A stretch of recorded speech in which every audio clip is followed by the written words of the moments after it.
한국의 수도 서울은 영국의 시골보다 못하잖아. 제발 한국처럼 위험하고 가난한 나라는 가지 말거라. 아니, 지금 시대가 어느 때인데 그런 소리를 하시는 거예요? 여러분은 자녀에게 어떤 유산을 물려주고 싶으신가요?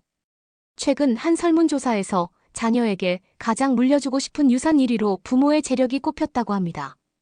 이렇듯 많은 부모님들은 자녀가 풍요로운 인생을 살길 바라는 마음을 갖고 있는데요.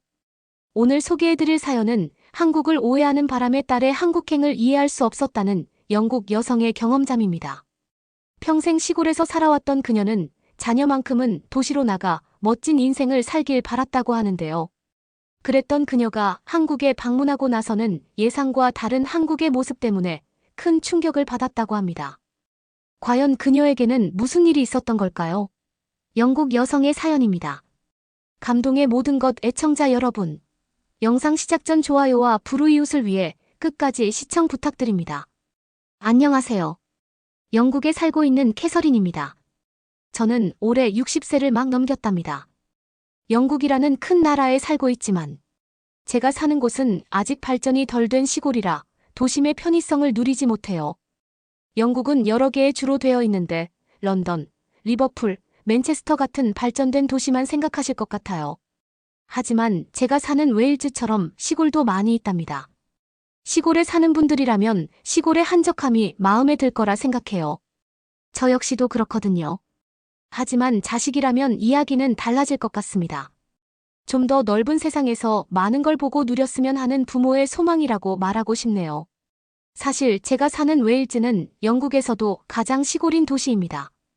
대학교나 병원이 있지만 농업이 발달한 지역이라 대다수의 사람들은 농장에서 일하고 있죠. 저희 집도 농작물과 가축을 기르고 있어요. 농업은 사람이 먹고 살기 위해 필수로 필요한 식품을 만드는 일이라 자부심을 가지고 평생 이 일을 하고 살았습니다. 옥수수와 대두, 밀감, 토마토, 양파, 감자, 호박 등의 작물이 우리 지역에서 재배되고 있어요. 예를 들어 현대화가 많이 되어 대다수는 기계를 이용해 힘이 들진 않아요. 예전에 비하면 말이죠. 농장 일을 하면 일자리만큼 자체 생산 식료품에도 상당히 중요한 역할을 한답니다.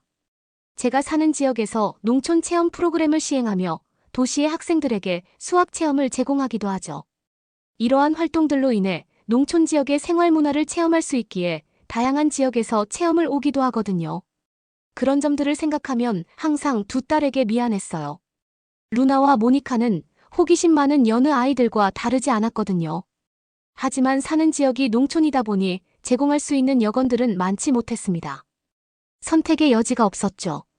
제 아버지가 농부였고 농부인 지금의 남편을 만나 제가 태어나고 자란 지역에서 지금까지 살고 있거든요.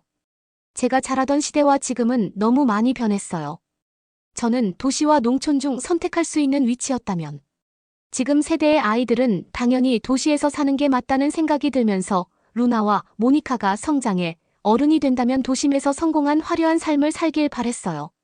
농장에서의 일상은 상당히 바쁘고 힘든 일들의 연속이거든요. 저는 어릴 때부터 보아온 환경이라 자부심을 느끼고 생활하지만 사라와 모니카는 다른 삶을 살길 원했습니다. 그런 저의 바람을 잘 이해했던 큰딸 루나는 대학교 졸업을 앞두고 취업 준비를 하고 있었습니다.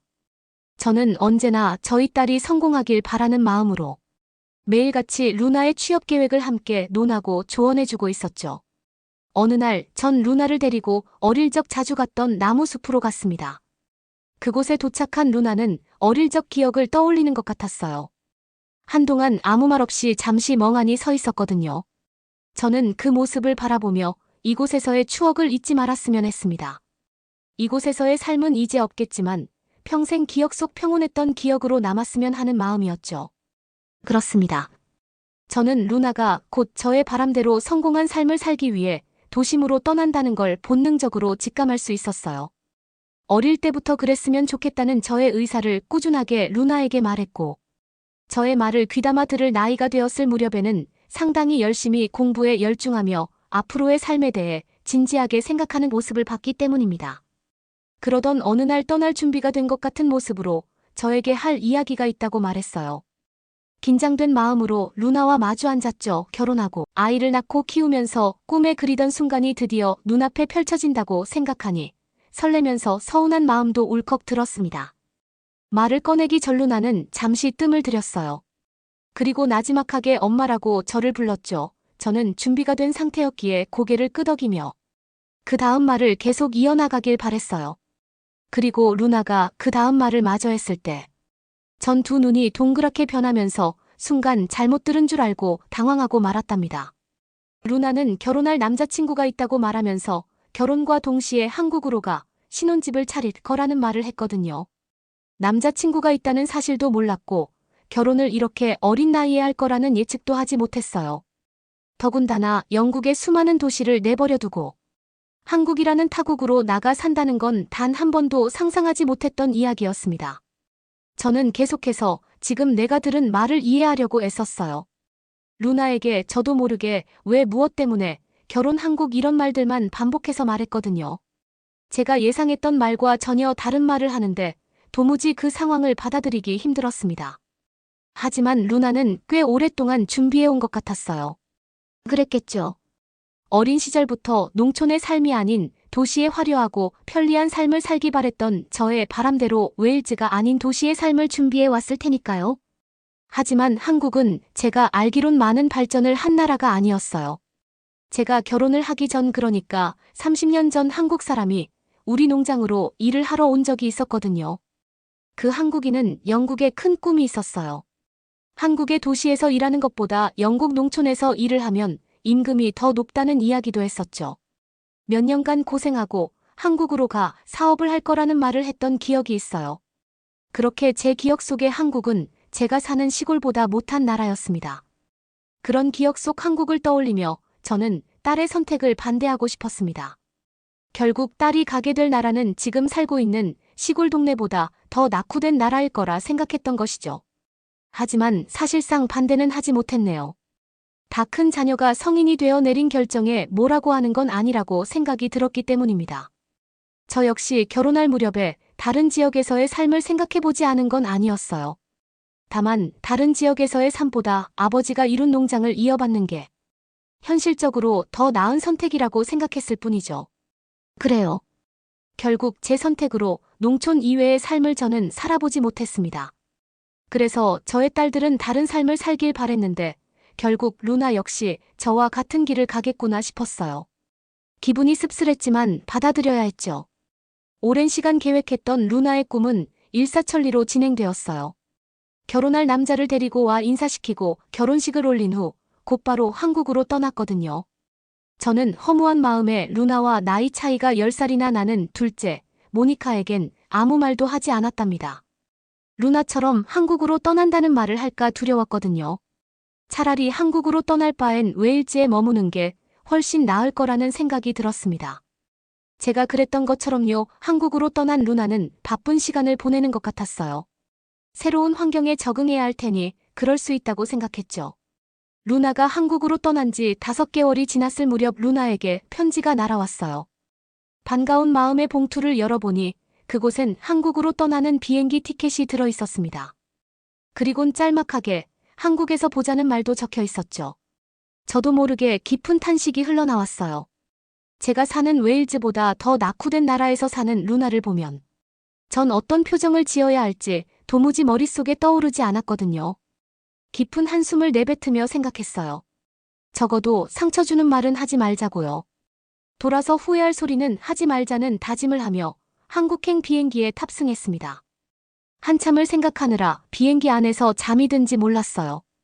한국 영공에 도착했다는 안내 멘트를 듣고 잠에서 깼거든요. 드디어 루나를 만나는구나 가슴이 두근대며 창밖으로 자연스럽게 고개를 돌렸습니다. 하늘 위에서 보는 한국의 공항은 상당히 화려한 불빛으로 반짝거렸어요. 작고 낙후된 시골을 생각했는데 공항은 꽤나 잘 되어 있는 것 같았죠. 비행기에서 내려 공항 안으로 들어갔을 땐 사실 놀랬어요. 영국에서 제가 비행기를 타고 왔던 공항보다 훨씬 크고 좋은 시설이었고 훨씬 많은 사람들이 오가고 있었기 때문입니다. 루나가 반갑게 맞아주었어요. 그리고 자기 차로 가자고 제 짐을 끌고 앞장서 걸었습니다. 전 자연스럽게 루나를 따라가며 한국 사람들의 모습들을 구경하고 있었어요. 한국 사람들은 각기 다른 나라로 여행을 가는 듯 분주하게 비행기표를 확인하며 공항 내부를 돌아다니고 있었습니다. 상당히 많은 사람들이요. 루나의 차를 타고 루나의 신혼집이 있다는 수원으로 갔어요.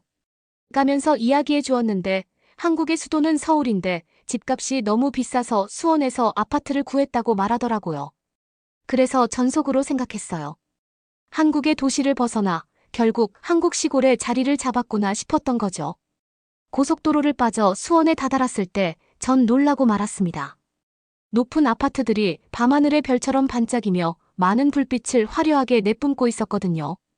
웨일즈처럼 드넓은 잔디가 많고 드물게 집이 있을 거라고 생각했어요. 물론 마을이 형성된 곳도 있을 거라 여겼고요. 하지만 아니었죠. 영국 내에서도 런던 같은 큰 도시가 아니라면 보기 드물 정도로 한국은 상당히 발전된 도시였습니다. 눈앞에 보이는 광경이 믿기지 않았어요.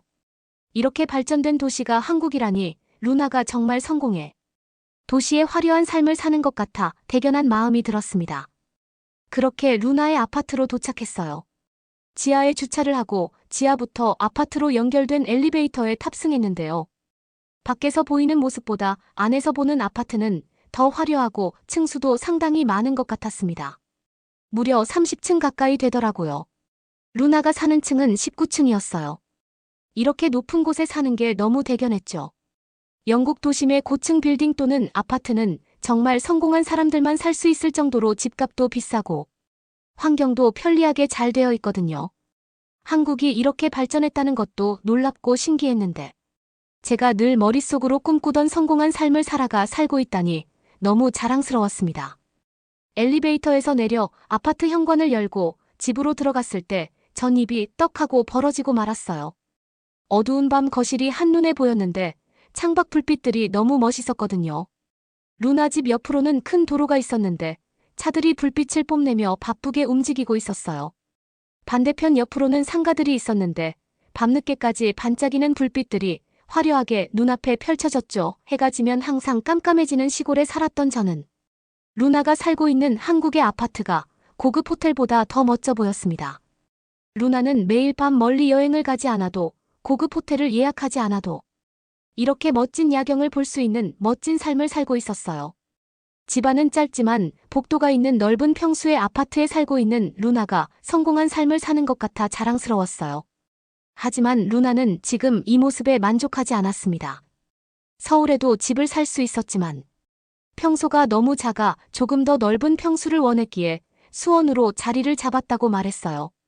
수원도 꽤 발전한 도시로 살기 좋은 환경이라고 말했고요.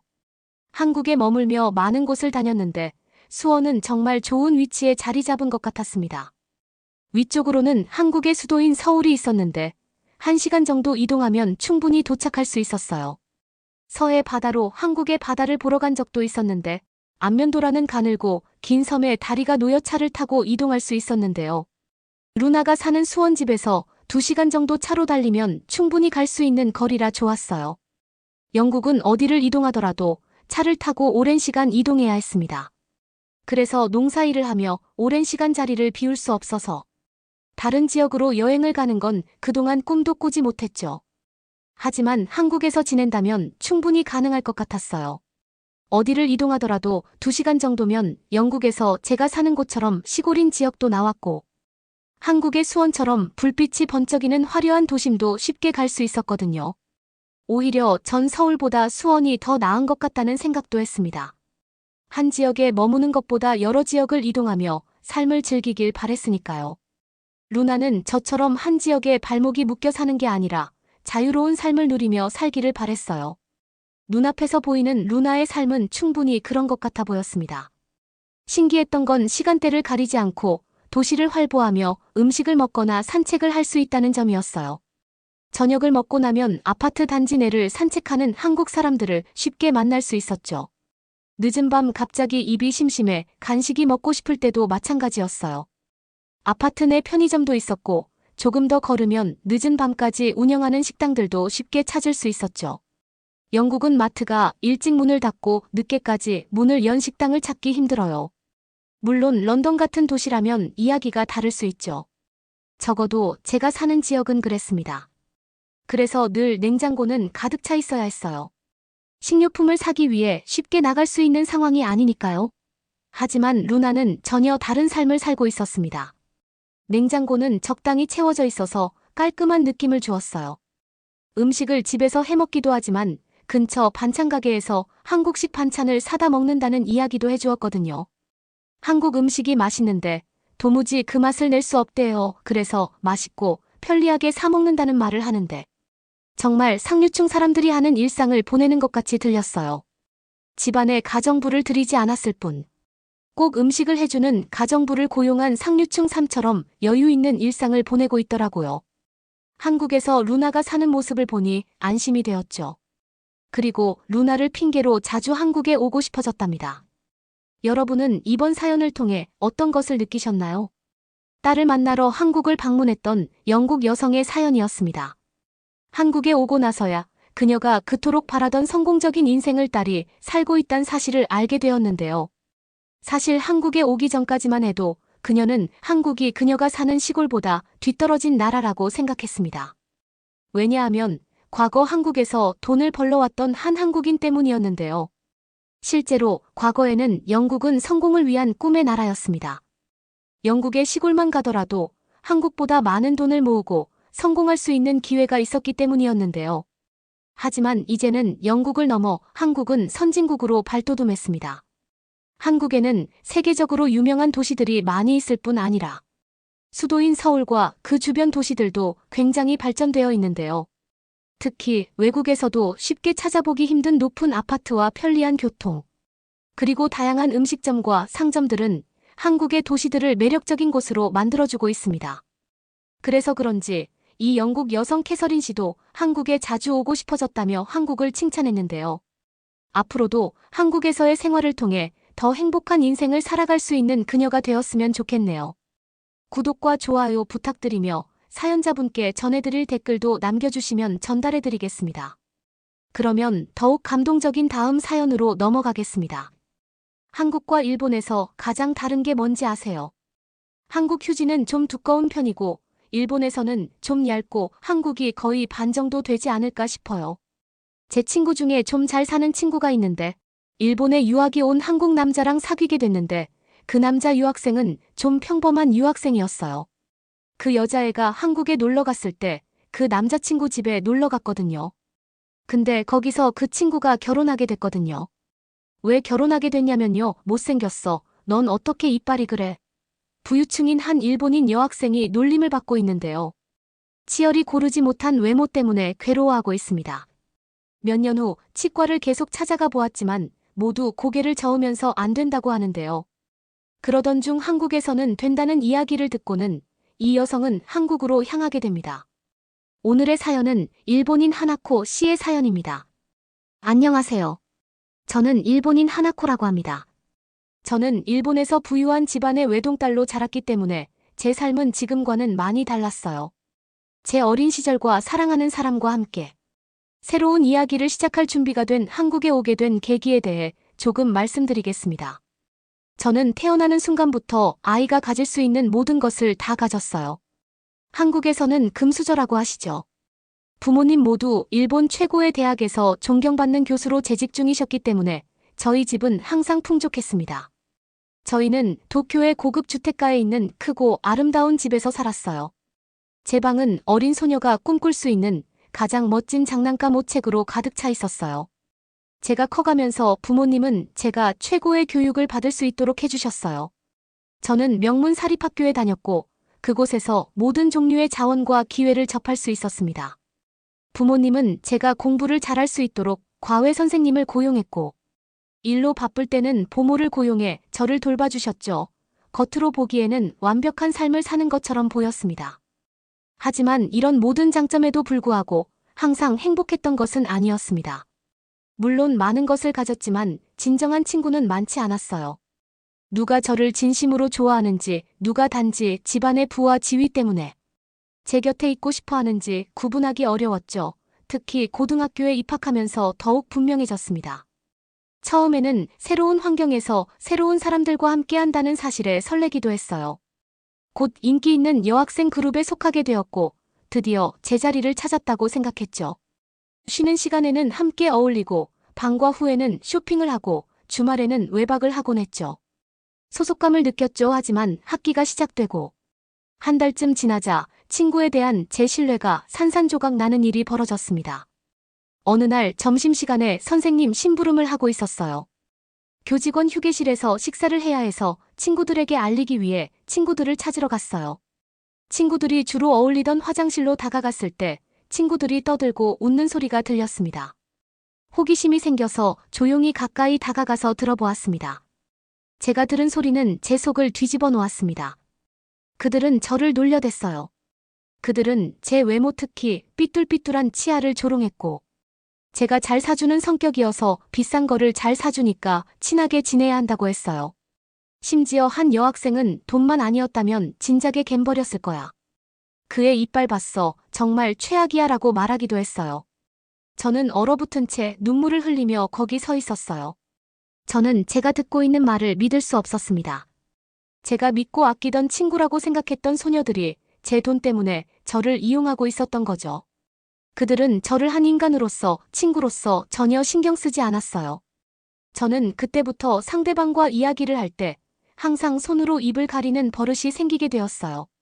화장실로 달려가서 그들과 대면하고 싶었지만 움직일 수가 없었습니다.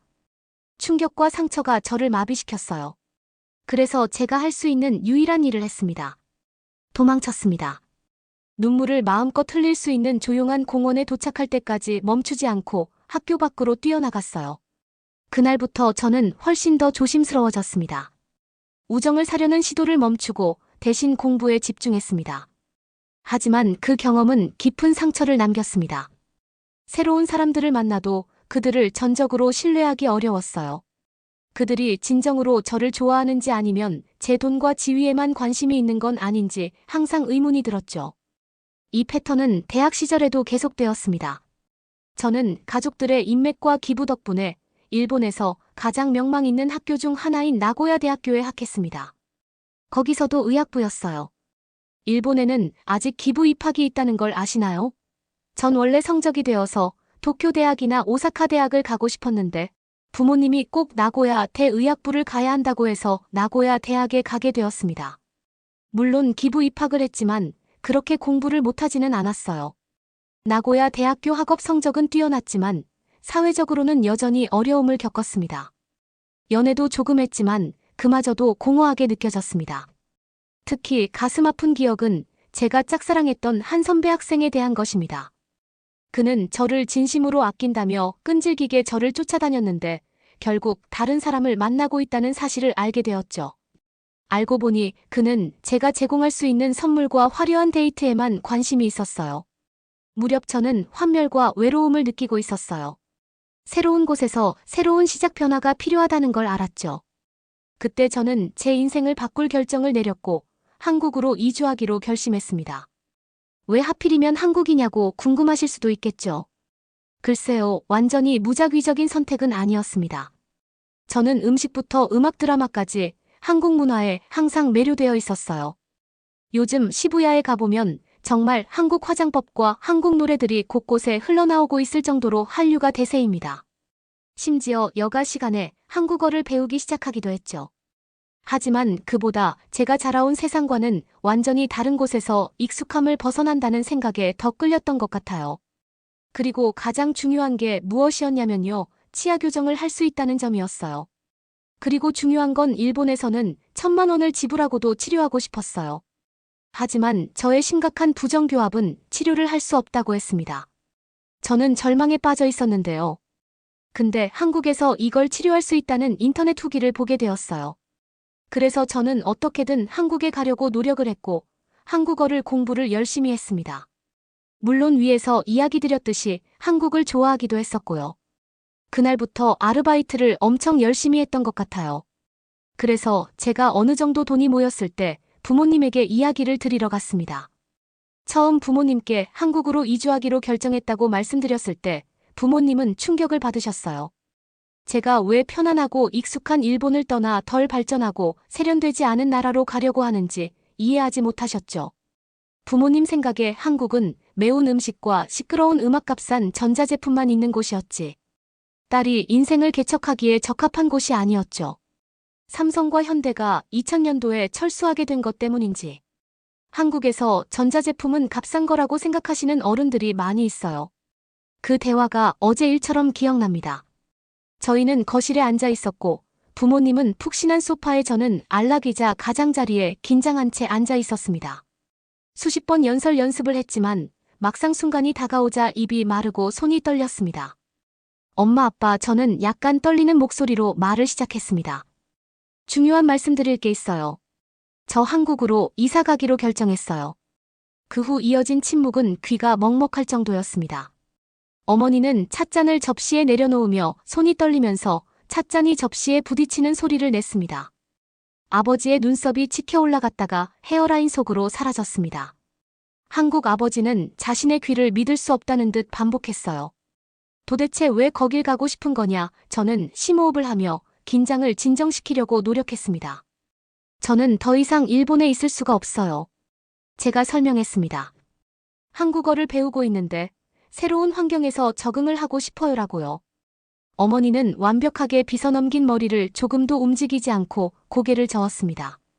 하지만 10월이 여기 일본에는 필요한 모든 것이 있잖니.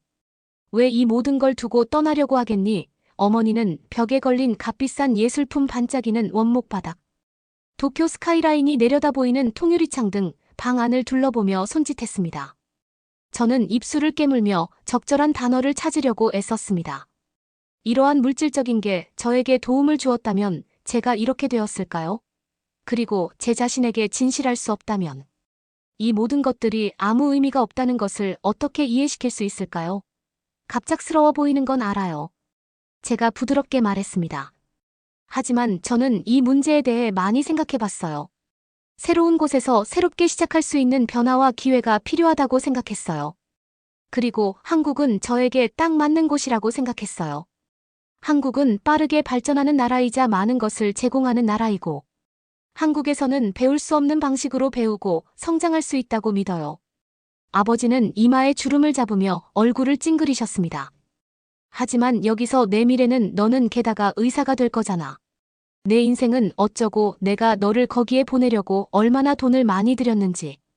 아니, 죄책감이 밀려왔지만 저는 그 생각을 제쳐두었습니다. 부모님이 듣기 힘들더라도 솔직해야 한다는 것을 알았기 때문입니다.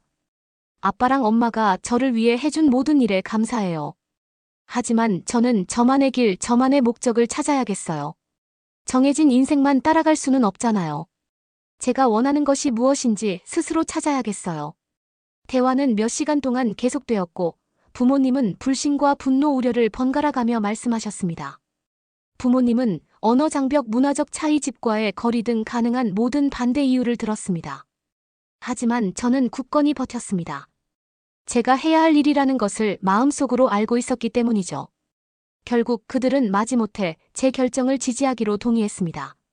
완전히 이해하지 못하더라도 제게 얼마나 큰 의미가 있는지 알 수 있었으니까요.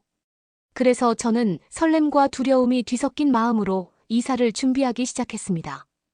그 후 몇 주는 정신없이 바빴어요. 비자를 정리하고 서울에 살 집을 구하고 그동안 알고 지냈던 모든 사람들과 작별 인사를 해야 했죠. 때때로 벅찼지만 앞으로의 모험을 생각하며 계속 나아갈 수 있었습니다. 가장 힘들었던 부분은 짐이었어요. 어떤 거를 가져갈지, 무엇을 남겨둘지 결정하는 것이었습니다. 몇 년 동안 쌓인 물건을 정리하면서 얼마나 많은 물건이 저에게 의미가 없는지 깨달았어요.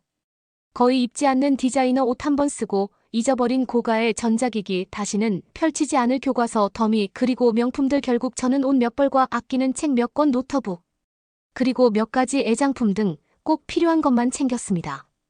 나머지는 기부하거나 부모님이 처리하도록 맡겼습니다. 그 모든 물질적 소유의 무게에서 벗어난 해방감이 느껴졌습니다. 떠나는 날은 밝고 일찍 도착했습니다. 부모님이 저를 공항으로 데려다 주셨고 어색한 침묵이 차 안을 가득 채웠습니다. 부모님은 여전히 제 결정을 받아들이기 힘들어하셨지만 최선을 다해 저를 지지해 주시려고 노력하셨습니다. 공항에서 우리는 눈물의 작별 인사를 나눴어요.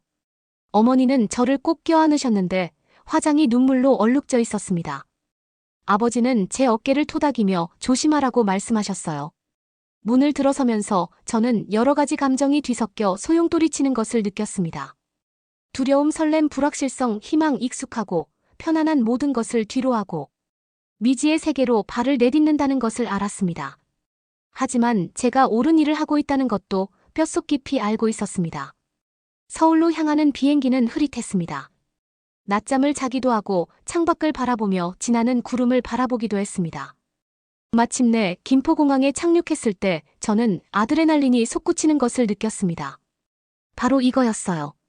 저는 정말 한국에 도착했고 새로운 삶을 시작할 준비가 되었습니다. 공항을 찾아가는 것이 첫 번째 과제였습니다. 모든 것이 한국어로 되어 있었고 한국어를 공부했음에도 불구하고 모든 곳에서 한국어를 보는 것은 압도적이었습니다. 저는 구명조끼를 생명줄처럼 움켜쥐고 수화물 수치대까지 간 다음 공항철도로 가는 길을 겨우 찾았습니다. 공항철도를 타고 시내로 들어가는 것 자체가 하나의 경험이었습니다. 우여곡절 끝에 새 오피스텔로 찾아가게 되었는데요. 갈대 풍경은 정말 멋있었습니다. 한국이 이런 나라였다니 저도 놀랐어요. 서울은 이제껏 본 적 없는 도시였습니다. 우뚝 솟은 고층 빌딩과 전통 한옥이 나란히 서 있었습니다. 내 온 사이는 후라이드 치킨부터 성형외과까지 모든 것을 광고하며 깜빡이고 번쩍거렸습니다. 거리는 사람들로 가득했고 모두 목적의식과 에너지로 움직이는 것 같았습니다. 마침내 숙소에 도착했을 때 저는 지쳤지만 기분이 상쾌했습니다. 건물은 모두 유리와 강철로 된 현대적이고 세련된 건물이었어요. 제 오피스텔은 5층에 있었는데 안으로 들어서자마자 숨이 막힐 것 같았어요. 경치가 정말 놀라웠어요. 천장부터 바닥까지 내려오는 통유리 창을 통해 광활한 빛과 움직임의 바다인 도시를 바라볼 수 있었죠. 오피스텔 자체는 작았지만 거실과 간이, 주방, 작은 침실, 세탁실을 겸한 욕실로 구성되어 있어 효율적이었습니다. 도쿄에 있는 저희 가족의 넓은 고급 주택과는 거리가 멀었지만 제게는 완벽했습니다. 첫날 밤 새 침대에 누워 낯선 천장을 올려다보는 순간 평온함이 밀려오는 것을 느꼈습니다. 제 앞에는 도전과 장애물로 가득 찬 긴 여정이 기다리고 있다는 것을 알았습니다. 하지만 제가 정확히 제가 있어야 할 곳에 있다는 것도 알았습니다. 그 후 몇 주는 한국 생활에 대한 집중 교육이었습니다. 음식부터 관습 사람들 간의 교류 방식까지 모든 것이 새롭고 달랐어요. 이웃 어르신에게 실수로 잘못된 존댓말을 써서 큰 실례를 범했거나 마트에서 길을 잃고 헤매던 일 등 실수도 많이 했어요. 하지만 실수할 때마다 어색한 상호작용을 할 때마다 저는 배우고 성장했습니다. 서울 생활의 리듬을 익히기 시작했고 지하철과 골목길도 자신감 있게 다닐 수 있게 되었죠. 심지어 저를 받아주는 친구 동료 외국인 친절한 현지인들도 사귀기 시작했습니다. 가장 큰 변화 중 하나는 기술에 익숙해지는 것이었습니다. 일본에서는 항상 최첨단 기기에 둘러싸여 있었지만 한국은 완전히 새로운 차원으로 발전했습니다. 모두가 집착하는 듯한 스마트폰부터 조명부터 온도까지 모든 것을 제어하는 스마트 홈 시스템까지 모든 것이 연결되어 있었죠. 물론 새로운 나라에 적응하는 것이 항상 쉽지만은 않았습니다. 언어 장벽과 문화적 차이도 극복해야 했죠. 하지만 저는 이러한 도전을 받아들일수록 한 사람으로서 더 성장한다는 것을 깨달았습니다. 매일 새로운 발견과 모험이 이어졌습니다. 그리고 저는 치과에 방문을 하게 되었는데요. 정말 놀랐습니다. 시술 전후를 보았는데 너무 드라마틱하게 예뻐져 있는 후기들을 보았고 간호사 언니 의사 선생님 너무 친절했습니다. 일본에서는 2년이 걸린다고 하는데 한국에서는 1년이면 된다고 하더군요. 그리고 안쪽으로 수술을 하는 방법이 있었어요. 그리고 저의 삐뚤빼뚤한 치아 교정을 할 수 있다고 하시더라고요. 전 놀랐습니다. 한국에서는 이게 가능하다니요. 전 일본이 더 의료 쪽이 발달된 줄 알았거든요. 그리고 교정하는 동안에도 긴 기간이 필요한데 일본에서는 번쩍번쩍 빛나는 은색을 2년 동안 거추장스럽게 달고 다녀야 하는 시술밖에 없었거든요. 저는 안쪽으로 하는 방법이 있다고 하는 것이었어요. 2년 동안 거추장스럽지 않은 거죠. 그리고 또 중요한 점이 뭔 줄 아세요? 바로 가격이었어요. 일본에서 1,000만 원이라고 했는데 500만 원이라고 하는 거예요. 정말 믿을 수 없었습니다. 어떻게 한국과 일본의 가격이 2배나 차이가 나는 거죠. 전 바로 하기로 결정했고 며칠 후에 치아 교정을 하게 되었습니다. 그로부터 시간이 점점 지나면서 저의 못생긴 치열은 계속해서 변화하고 있었습니다. 그리고 몇 달 후 영수를 만났어요. 저희는 동네의 작은 서점에서 처음 마주쳤습니다. 외국어 코너에서 한국어 실력 향상에 도움이 될 만한 책을 찾다가 우연히 영수와 마주쳤죠. 책이 날아와서 서로 허둥지둥 책을 집어들었는데 눈이 마주쳤을 때 전기가 통하는 것 같았어요. 영수는 잘생긴 건 맞지만 그 이상이었어요. 영수의 눈빛에는 전에는 좀처럼 볼 수 없었던 따뜻함과 친절함이 있었어요. 뭔가 일본인 남성에게는 없는 유한 느낌이 들었답니다. 우리는 처음엔 들고 있던 책에 대해, 그 다음엔 독서와 배움에 대한 공통된 사랑에 대해 이야기를 나누기 시작했습니다. 어느새 몇 시간이 지났고 저희는 연락을 하게 되었답니다. 그날부터 영수와 저는 때려야 뗄 수 없는 사이가 되었습니다. 퇴근 후 만나서 함께 도시를 탐험하고 새로운 레스토랑에 가보고 박물관과 공원을 방문하고 몇 시간이고 이야기를 나누곤 했죠. 영수와 함께라면 전에는 할 수 없었던 방식으로 제 자신이 될 수 있었어요. 그는 제 희망과 꿈, 두려움과 불안에 귀를 기울여 주었고 한 번도 저를 판단하지 않았어요. 그는 제 부와 지위를 넘어 내면을 있는 그대로 사랑해 주었습니다. 제 치아에 대해서도 이야기를 해주었는데요. 전혀 개의치 않아 했어요. 오히려 안 됐다면서 토닥여 주었어요. 우리의 관계가 깊어지면서 한국에 대한 저의 사랑도 깊어졌습니다. 진우를 통해 저는 한국을 완전히 새로운 방식으로 경험하게 되었습니다. 그러다가 영수가 자기 집으로 저를 초대하게 되었습니다. 일본에서는 보통 집에 방문을 잘 안 하거든요. 저는 깜짝 놀랐습니다. 일본에서는 사적인 공간으로는 잘 가지 않거든요. 그는 저를 자신의 가족에게 소개해줬고 영수의 부모님은 저를 환영해줬어요. 처음 집을 방문했을 때는 저의 미숙한 한국어와 일본어 매너가 가족들의 기분을 상하게 할까봐 긴장했습니다. 하지만 이보다 더 친절할 수는 없었습니다. 영수의 집에 처음 방문했을 때 휴대폰 터치 몇 번으로 TV를 켜고 에어컨을 조절하고 식료품을 주문하는 모습을 경이롭게 바라보던 기억이 납니다. 마치 공상과학 영화에서나 나올 법한 장면이었죠.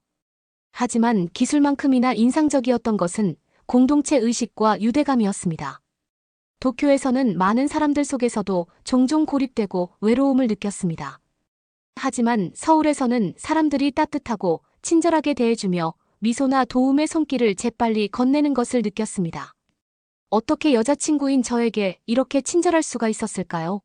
새로운 경험이나 맛있는 음식, 최첨단 기술뿐만 아니라 궁극적으로 제가 한국에 반하게 된 것은 바로 이런 사람들 때문이라고 생각합니다. 서로를 배려하는 모습, 가족과 우정을 무엇보다 소중히 여기는 모습이 저는 너무 좋았어요. 이날도 어떤 일이 있었냐면요. 첫 저녁 식사 때 실수로 차를 엎질렀고 긴장해서 손이 떨렸던 기억이 납니다. 그런데 영수 어머니는 화를 내시는 대신 미소를 지으시며 휴지를 챙겨주시고 제가 닦을 수 있도록 도와주셨어요. 짧은 시간 동안 많은 것을 배웠다면 제 한국어 실력에 대해 칭찬까지 해주셨어요. 이런 작은 순간들에서 한국이 얼마나 고향처럼 느껴지기 시작했는지 깨달았습니다. 사람들의 따뜻함과 관대함, 강한 공동체 의식과 가족의 교육과 자기개발에 대한 열정. 이런 것들이 저에게 깊은 울림을 주는 가치들이었습니다. 물론 일본에 있는 제 가족은 저의 새로운 삶을 받아들이는데 더 많은 어려움을 겪었습니다. 제가 영수에 대해 이야기했을 때 가족들은 처음에는 회의적이었어요. 특히 부유한 집안 출신도 아닌 제가 왜 한국 남자와 결혼을 하려고 하는지 이해하지 못하셨죠. 편견을 깨기 위해 오랜 시간, 때로는 힘든 대화가 필요했습니다.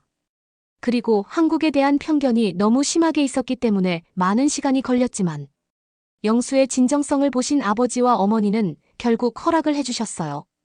그리고 제 치아는 정말 예뻐져서 예전에 손으로 입을 가리던 버릇이 없어지게 되었어요. 오랜만에 연락 온 친구들도 어떻게 그렇게 예뻐졌냐고 물어봤고 저는 한국 치과 홍보대사가 되었어요. 정말 웃을 때마다, 거울을 볼 때마다 행복하답니다. 이렇게 영수를 점점 더 알아가고 제가 영수와 함께 행복해하는 모습을 보면서 서서히 마음을 돌리게 되었죠. 가장 중요한 것은 그의 국적이나 은행 계좌가 아니라 그의 인격과 저에 대한 사랑이라는 것을 깨닫게 되었죠. 이제 결혼식을 올리고 영수와 함께 새로운 장을 시작할 준비를 하면서 평화로움과 감사함을 느낍니다. 한국은 제가 상상할 수 있었던 것보다 훨씬 더 많은 것을 저에게 주었습니다.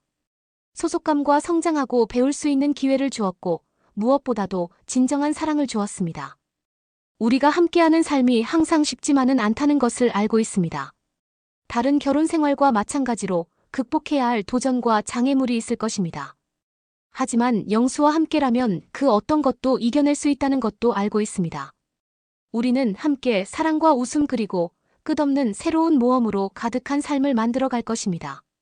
도쿄의 외롭고 불신에 가득 찬 소녀에서 서울에서 행복하고 성취감 넘치는 여성이 되기까지의 여정을 돌아보면 제가 얼마나 멀리 왔는지 감탄하지 않을 수 없습니다. 그리고 이것은 시작에 불과하다는 것을 알고 있습니다. 영수의 사랑과 지원 덕분에 저는 제 꿈을 쫓아 세상을 변화시킬 준비가 된 것 같습니다. 그 꿈 중 하나는 일본어 교사가 되는 것입니다. 일본과 한국에 대한 저의 사랑을 다른 사람들과 나누며 두 문화 사이의 간극을 좁히고 싶습니다. 쉽지는 않겠지만 이 새로운 도전에 제 마음을 쏟아 부을 준비가 되어 있습니다. 그래서 저는 아내이자 교사라는 새로운 역할에 발을 내디디면서 충만한 마음과 분명한 목적의식을 가지고 임하고 있습니다.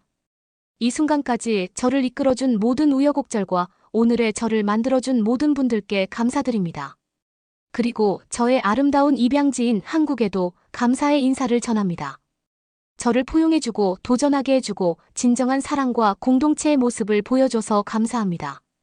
남은 여생을 제가 할 수 있는 모든 방법으로 이 멋진 나라에 보답할 것을 약속드립니다.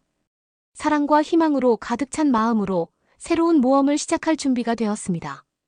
사랑하는 영수와 함께 매 순간을 소중히 여기며 배우고 성장하는 평생을 보내겠습니다. 그러면 더욱 재미있는 다음 사연으로 넘어가겠습니다. 한국의 아이들이 심한 학업 스트레스를 겪고 있는 건 알고 계시죠? 어떻게 대처하실 예정인가요? 지나친 경쟁이 오히려 사람들을 힘들게 하고 있다고 보진 않으십니까? 여기 한국의 한 건물에서 한 외국인 여성이 정치 입안자와 인터뷰를 하고 있는데요. 여성은 이 한국 정치 스타에게 쉬지 않고 질문을 퍼붓습니다. 인터뷰는 금방 종료되고 말았고 한국인 남성은 불편하다는 듯이 자리를 금방 뜨고 말았죠. 외국인 여성은 홀로 남아 앉아 있습니다. 과연 이 외국인 여성이 한국에서 인터뷰를 하게 된 이유는 무엇일까요? 오늘은 핀란드 저널리스트 세이렌 씨의 이야기를 들려드릴게요. 안녕하세요. 제 이름은 세이렌입니다. 저는 핀란드 출신의 탐사 저널리스트입니다. 저는 항상 정의감이 강했습니다. 힘 있는 사람들이 자신의 이익을 위해 다른 사람들을 학대하는 것을 보면 화가 났죠. 저는 제 경력을 통해 권력자들이 숨기고 싶어하는 많은 스캔들을 보도해 왔습니다. 이러한 보도는 진실을 폭로하고 권력자들이 자신의 행동에 책임을 지도록 하는 데 도움이 되었죠.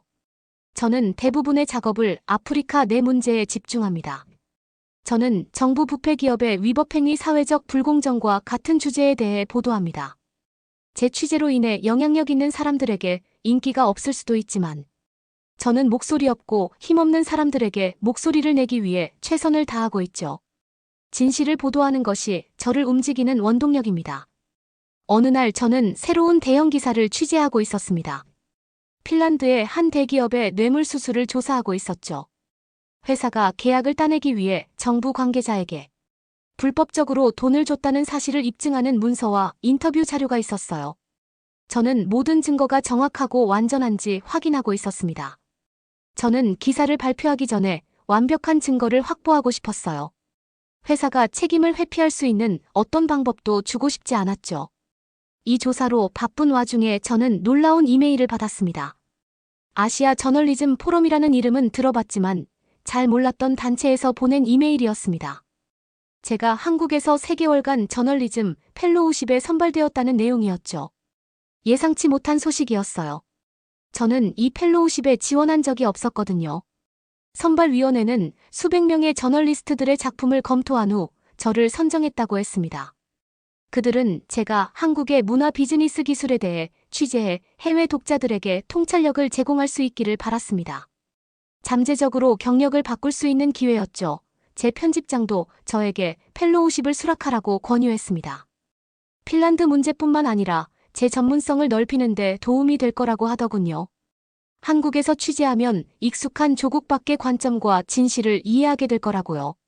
저는 회의적이었지만 편집장은 제가 더 나은 더 균형 잡힌 저널리스트가 될 수 있을 거라고 믿었습니다. 제 첫 반응은 제안을 거절하는 것이었음을 인정할게요. 한국은 제 저널리즘과는 거리가 멀다고 느꼈기 때문입니다. 제 지식은 아프리카의 시사 역사 경제 정치에 기반을 두고 있었거든요. 아시아는 제가 가장 잘 아는 것에 비하면 다른 행성처럼 느껴졌죠. 솔직히 아시아를 방문하는 것에 대해 약간의 경계심도 느꼈습니다.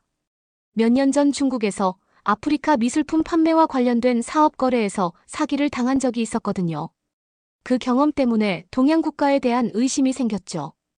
또다시 기만과 부정의 직면에 객관적인 보도를 하지 못할까봐 걱정이 되었습니다.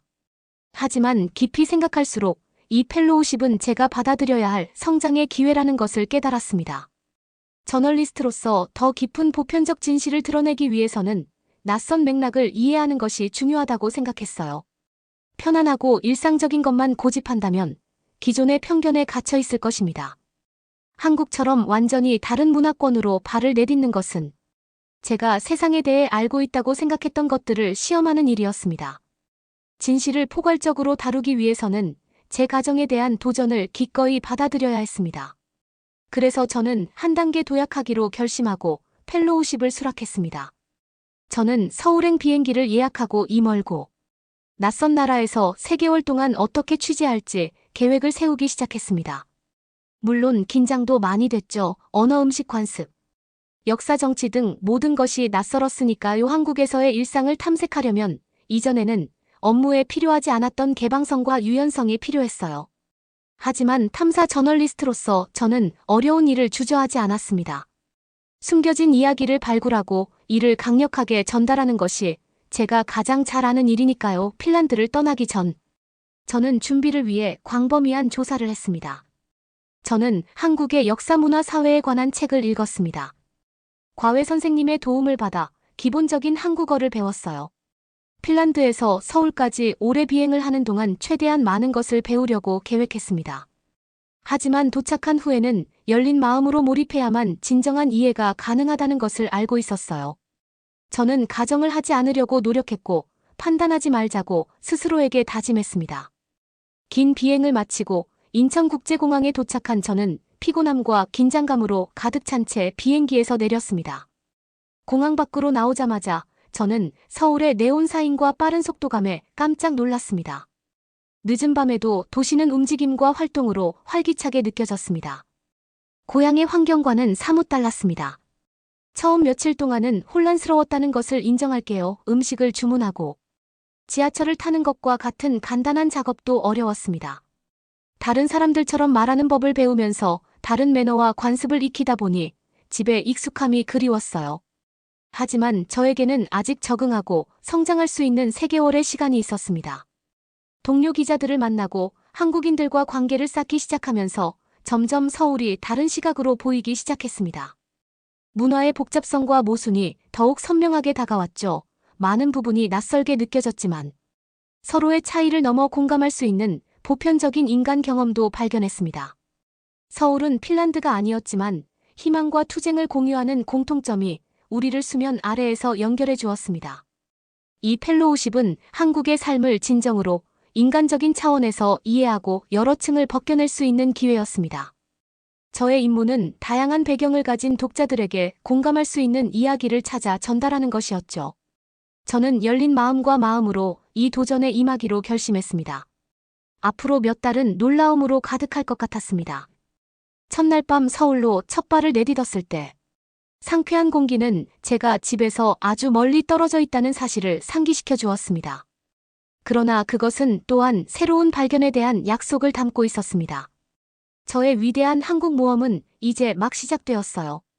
서울에 도착한 후 처음 몇 주 동안은 한국 생활에 적응하는데 시간을 보냈습니다.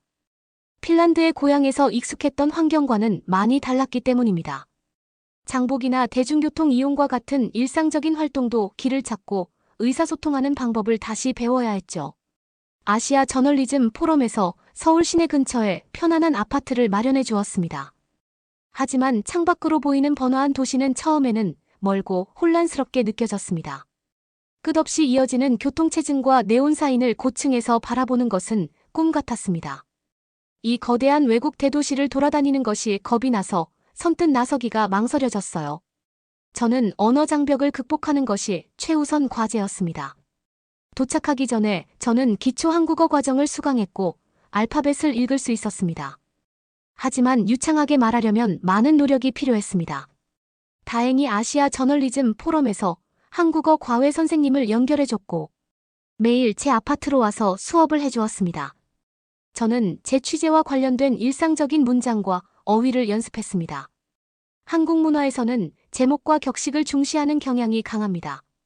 공손하게 말할 때는 상대방의 이름에 시를 붙이고 깊은 존경을 표현할 때는 님을 붙이는 것을 잊지 말아야 했죠. 이 언어는 또한 복잡한 경어체를 사용합니다. 제 선생님은 안녕하십니까? 와 같은 단어를 사용하여 정중하게 감사를 표시해야 하는지 인내심을 가지고 설명해 주었습니다. 저는 실수로 누군가의 기분을 상하게 하지 않기를 바라며 이 낯선 언어 규칙을 따라가며 공부했습니다. 물론 가장 큰 문제는 음식이었습니다. 밥과 김치가 한국인의 주식이라는 것을 금방 알게 되었습니다.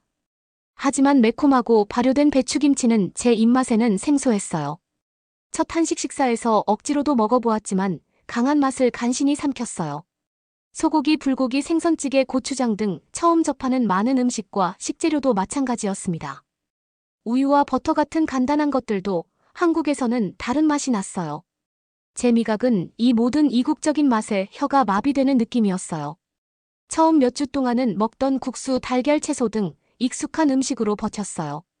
한국 요리를 제대로 즐기려면 새로운 음식에 서서히 노출되어야 한다는 것을 알았죠. 하지만 제 입맛이 길들여져 있어서 쉽지 않았어요. 사회 관습, 생활 방식, 문화적 규범도 마찬가지였습니다. 처음에는 많은 것들이 기이하고 이질적으로 느껴졌습니다. 몇 주 동안 적응을 마친 후 저는 취재를 시작하고 싶었습니다. 아시아 저널리즘 포럼은 제가 비즈니스 기술, 엔터테인먼트 등을 취재할 수 있도록 다양한 기사를 준비해 주었습니다. 운 좋게도 저는 베테랑 한국 기자 형석과 짝을 이뤄 저를 도와 기사를 작성할 수 있었습니다. 형석 기자는 매우 친절하고 인내심이 많았어요. 그는 인터뷰 주선, 대화 통역, 기사 관련 문화적 맥락을 이해하는 데 도움을 주었습니다. 우리는 자주 만나 커피를 마시며 기사 아이디어를 논의하고 초고를 검토했습니다. 그는 제가 이해하지 못한 관용구나 역사적 참고 자료를 설명하면서 미묘한 실수를 친절하게 바로잡아 주었습니다. 이 낯선 지형을 헤쳐나가는 데 있어 그의 지도가 정말 고마웠어요. 기억에 남는 초기 취재 중 하나는 서울 시내의 새로운 럭셔리 호텔 그랜드 오픈을 취재하는 일이었습니다. 한국의 고전적인 요소와 현대적인 화려함이 조화를 이룬 세련된 현대식 건축물과 우아한 인테리어 디자인에 감탄했습니다. 호화로운 다이닝 옵션과 편의시설은 고급스러운 고객들을 위한 것이었죠. 형석 씨는 그 화려함 뒤에 숨겨진 더 큰 그림을 인식하도록 도와주었습니다. 그는 한국의 급속한 경제 발전 과정에서 이러한 고급 호텔들이 새로운 번영을 상징하는 동시에 불평등을 심화시켰다고 설명했습니다. 특급 호텔은 일자리를 제공했지만 신분 격차를 상징하기도 했습니다. 저 혼자서는 이런 복잡성을 알아차리지 못했을 겁니다. 형석의 통찰력 덕분에 더 깊은 기사를 보도할 수 있었습니다. 또 다른 과제에서는 서울 패션위크와 국내 패션 산업의 성장에 대해 취재했습니다. 혁신적인 의류 스튜디오를 둘러보고 저명한 디자이너들을 인터뷰했습니다. 그들의 창의적인 디자인은 전통 한복의 요소와 현대적인 실루엣, 엣지 있는 스트리트웨어의 영향을 훌륭하게 조화시켰습니다. 하지만 지우는 전시된 화려함 뒤에서 디자이너들이 직면한 비즈니스 경쟁과 성공에 대한 강렬한 사회적 기대라는 압박에 대해 설명했습니다. 런웨이 뒤에서 고군분투하는 디자이너들의 개인적인 이야기도 공개했습니다. 다시 한번 형석의 도움으로 전체 그림을 파악할 수 있었습니다. 형석 씨는 공감 능력과 문화적 노하우를 통해 제가 적응할 수 있게 도와줬어요. 그의 지도 덕분에 제 글도 더욱 깊어졌습니다. 여전히 낯선 부분이 많았지만 조금씩 이해의 실마리가 보이기 시작했습니다. 한국에 온 지 2달 정도 지나자 전 세계 독자를 대상으로 한 취재에 익숙해지기 시작했습니다. 유창하지는 않지만 인터뷰할 때 한국어로 대화하는 것이 더 편해졌습니다. 불고기와 김치의 복합적인 맛을 즐기는데 미각도 적응했어요. 저는 효율적인 지하철 시스템을 이용해 서울의 구불구불한 거리를 탐색하는 법을 배웠습니다. 작지만 의미 있는 발전의 신호들을 알 수 있었죠. 저는 특히 흥미로운 한국인들의 심층 인터뷰를 취재하는 데 열중했습니다. 학자부터 음악가 기술기업가까지 한국의 급속한 근대화와 디지털 전환의 이면에 있는 인간적인 면모가 드러나는 이야기들이었어요. 저는 배경에 관계없이 독자들이 공감할 수 있는 방식으로 그들의 생생한 경험을 담아내고자 노력했습니다. 기억에 남는 작품 중 하나는 농촌에서 여전히 번성하고 있는 두레라는 공동농사 전통에 초점을 맞춘 작품입니다. 여러 세대에 걸쳐 한국 농부들은 공동으로 관리하는 땅에서 노동력 자원 수확물을 공유했습니다. 이 오래된 관행에는 한국 문화의 공동체 정신이 반영되어 있었습니다. 저는 고령의 두레 농부들을 인터뷰했는데 그분들은 평생 부지런히 일해왔다고 증언했습니다. 그들은 한국이 현대화되면서 젊은 세대가 이 전통을 버릴지도 모른다는 우려를 표했습니다. 하지만 이들은 여전히 매일 밭에서 고된 노동을 통해 공동농사의 뿌리를 자랑스럽게 지키고 있습니다. 빠르게 변화하는 대한민국에서 전통을 지키려는 그들의 굳건한 헌신은 저를 매료시켰습니다. 또 다른 인상적인 이야기는 40년 동안 서울의 엘리트 입시학원에서 가르쳤던 안철수라는 은퇴한 교사의 이야기였습니다. 안철수 선생님의 제자들은 현재 한국의 정계와 재계 엘리트들 중 한 명입니다. 저는 그가 그들의 성공을 자랑스러워할 것이라고 예상했습니다. 하지만 그는 오히려 그런 강도 높은 교육이 한국 청년들에게 끼친 폐해에 대해 깊은 우려를 표했습니다. 그는 지위 압박으로 인해 학생들의 행복과 창의성이 왜곡되는 것을 우려했습니다. 그는 학생들을 학문적으로만 키우는 것이 아니라 전인적으로 키우는 교육 시스템을 갈망했습니다. 그의 조용한 지혜는 저에게 깊은 인상을 남겼습니다. 이를 통해 한국 사회의 복잡성을 이해할 수 있었습니다.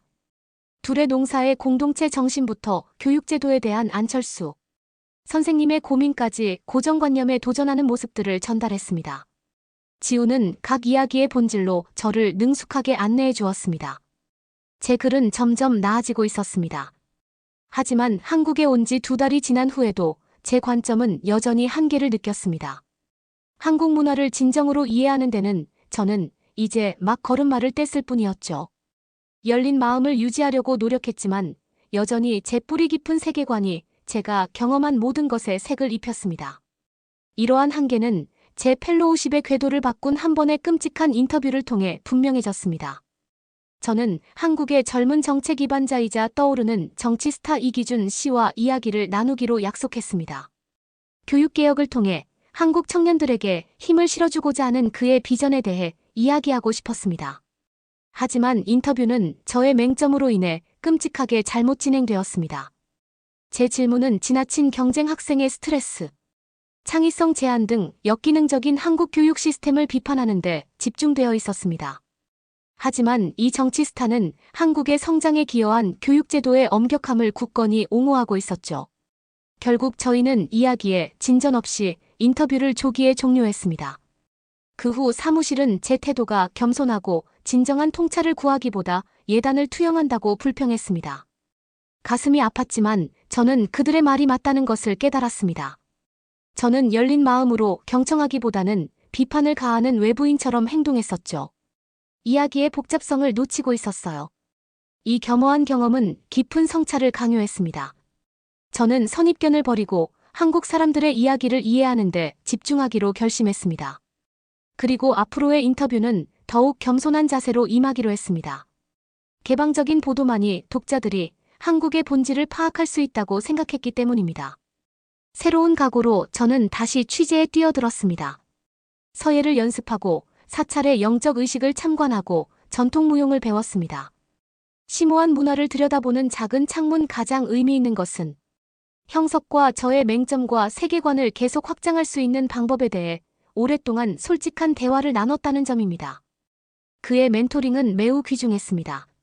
저는 여전히 배울 것이 많았습니다. 진정한 인간관계에 다시 초점을 맞추면서 한국에 대한 저의 이해가 깊어지고 있었습니다. 한국 문화의 복잡성이 점점 더 제게 드러났습니다. 제 관점은 계속 진화하겠지만 이것은 진정한 진보처럼 느껴졌습니다. 한국에서의 펠로우십의 중간 지점이 예상보다 빨리 찾아왔습니다. 서울 생활 2개월째에 접어들면서 그동안 제가 얼마나 성장하고 변화했는지 돌아보게 되었습니다.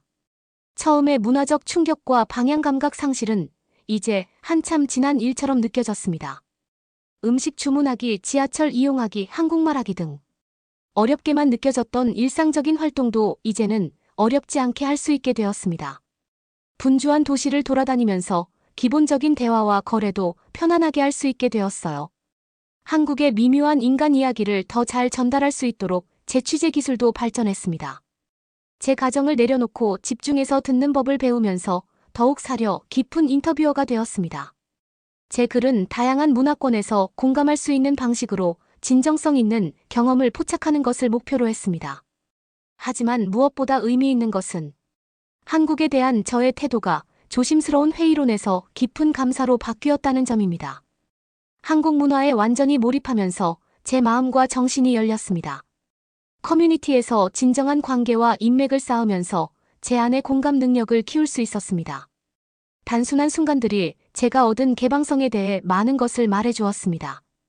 이제 저는 매운 김치찌개를 기꺼이 꿀꺽 삼키며 복합적인 맛을 즐겼습니다. 혼잡한 출퇴근 시간 지하철에 몸을 싣는 것도 불편하지 않았습니다. 저는 이러한 일상이 인간 경험의 공유를 위한 접점이라고 생각했습니다. 특히 세계화와 급격한 변화 속에서도 문화적 전통과 정체성에 대한 한국인의 굳건한 헌신에 감탄하게 되었습니다. 사찰에서는 어르신들이 어린아이들에게 수세기 동안 해온 것처럼 복잡한 다도를 가르치는 모습을 보았습니다. 서울 광장에서는 가족들이 미래에 대한 높은 희망을 상징하는 화려한 연을 날리는 모습을 지켜보았습니다. 과거와 미래가 모두 한국인의 일상 속에 녹아 있었습니다. 유산과 진보의 강력한 융합이 한국인의 정신을 형성했습니다. 저는 해외 독자들을 위해 글을 쓰면서 그 정서를 전달하고 싶었습니다. 주말이면 저는 종종 열광적인 서울에서 기차를 타고 지방으로 향했습니다. 번잡한 도시화 속에서도 푸르른 눈과 구불구불한 푸른 산에서 고요한 아름다움을 발견했습니다. 한국의 시골 농장에서 수확한 통통한 복숭아와 고추를 파는 야외 시장에서 신선한 공기를 마셨어요. 전통적인 농촌 생활을 엿보며 한국의 첨단 기술 이미지, 이면에는 대대로 이어져 내려온 땅과의 깊은 인연이 있다는 것을 깨달았습니다. 한국 문화는 확고한 정체성을 유지하고 있었습니다. 서울로 돌아온 저는 국립중앙박물관을 더 자주 방문하게 되었습니다. 저는 고대 유교 경전 아름다운 청자 19세기 귀족들이 입었던 당당한 예복에 매료되었습니다. 정교한 전통예술품은 한국의 복잡한 역사와 문화에 대한 자부심에 대해 많은 것을 알려주었습니다. 전쟁의 잿더미에서 일어난 한국의 경제적 부상은 놀라웠습니다. 하지만 저는 길거리에서 가족을 위해 불고기를 굽는 할머니나 광장에서 줄넘기를 하는 아이들처럼 절제된 일상의 모습에 가장 매료되었습니다. 평범한 일상 속에서 인간미가 빛났습니다. 물론 한국에 대한 저의 이해는 부분적인 것에 머물러 있었습니다. 이방인으로서 제한정된 시각으로 해석할 수 있는 맥락이 여전히 존재했습니다. 하지만 초보자의 마음을 받아들이고 나의 맹점을 인정하니 겸손하게 보도할 수 있었습니다. 저는 스토리텔링을 통해 문화관 경청과 이해의 다리를 놓는 데 집중했습니다. 한국에서의 가장 큰 선물은 우정을 쌓은 것이었습니다. 특히 지우는 든든한 멘토가 되어 주었습니다. 우리는 자주 만나 한국 사회 미디어, 문화 삶에 대해 오랫동안 토론했습니다. 그의 인내심 있는 지도와 지혜가 없었다면 저는 한국의 복잡성을 이해하지 못했을 것입니다. 형석씨를 넘어 평범한 한국인들도 저의 진심을 알아보고 두 팔 벌려 환영해 주었습니다. 가게 주인들은 웃는 얼굴로 말과 풍습을 가르쳐 주었습니다. 이웃들은 저를 귀한 손님이라며 저녁 식사에 초대했습니다. 그들의 일상적인 친절과 넉넉한 마음이 저를 진정으로 감동시켜 주었죠. 한국에서의 생활은 이제 절반이 지났지만 사실 저와 한국과의 인연은 이제 막 시작되었습니다. 한국의 문화는 제 상상력을 사로잡았고 제 마음을 감동시켰습니다. 앞으로 몇 달 동안은 여전히 많은 경이로움이 저를 기다리고 있었습니다. 그리고 한국에 돌아갔을 때 한국의 일부가 항상 제 곁에 남아있을 것이라는 것을 알았습니다. 여러분은 어떻게 보셨나요? 응원과 격려의 한마디씩을 댓글로 남겨주시기 바랍니다. 사연자분들에게 전달해드리겠습니다. 실제 사연 제보를 받고 있습니다. 채택되신 분께는 작은 선물도 보내드리고 있습니다. 저희의 사연이 여러분의 하루에 작은 힘이 될 수 있었으면 좋겠습니다. 감동적인 사연을 주변 분들과 이야기 나눠보세요. 더욱더 좋은 영상으로 다시 찾아뵙겠습니다.